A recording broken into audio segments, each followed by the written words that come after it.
السلام عليكم ورحمة الله وبركاته. أصحابتي شرفت الله مول البا أجوكتا نوين الإسلامي وكينج مو فشل كسر دولة channel ما تحاربوا إن أنا هلكن كشجو channel كان أنا أسكر ديو أهران أنا يوشجي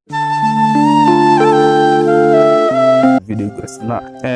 قصوين ضد بدن oo ku dhacday dunida inta daafeed ka joogan waxa jira hoostii asxaabta wasabka waxay ugu soo direen inaan u sheego asxaabta kale oo la wadaago YouTube sida qisada ugu dhacday waxa jirta wiil la dhaho Abdi oo joogo Sweden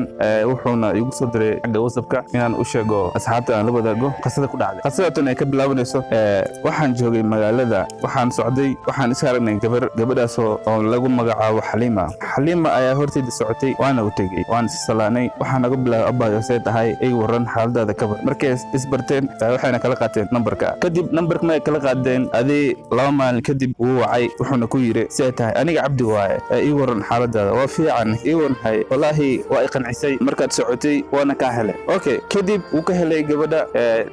aniga kula hadlaayo gabadha badan waan ka helna laakiin calafka alla ba og gabadha waxay ku dhahday abo waa mashquulsanahay hadhow dama igu soo celi waayahay wuxuuna ku yiri abaayo معن هالمر وقتي سي إن كل هلا يعني ربع أوكي هذي هل دقيقة يسوع أنا كسر واعي كذب دقيقة ويكسر وقتي هو واعي ويكقبني بويسي كذب ويكقبتي وحيكون هذي أبوي معن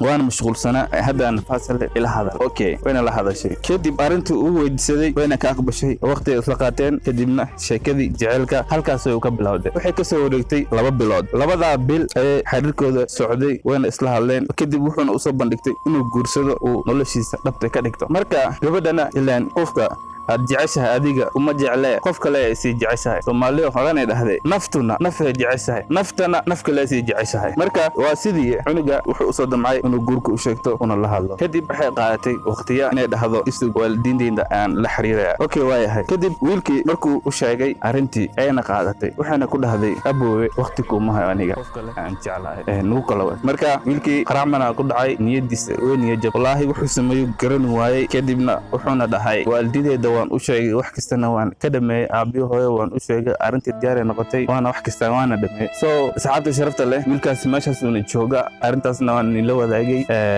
comment nigu soo qora waxaad ininka aad ugu kordhin kartiin oo ugu faa'iideyn kartiin anigoo ah King Mo official waxaan niyadeyda ku jiro waana u sheegay balse wuxuuna dhahay asxaabta la wadaag waana sheeg insha Allah waxaan ogahay inaad wax fiican wax niyo wanaagsan aad u soo diri doontiin hadda ka dambe taasi nabadgelyo waa channelkii Mo Falan hadaad ku cusubtahay subscribe hadda horan si joogtay waa ku maasan tahay la soco like tana badiya si video oo xiiso u lahaado sidaas iyo nabadgelyo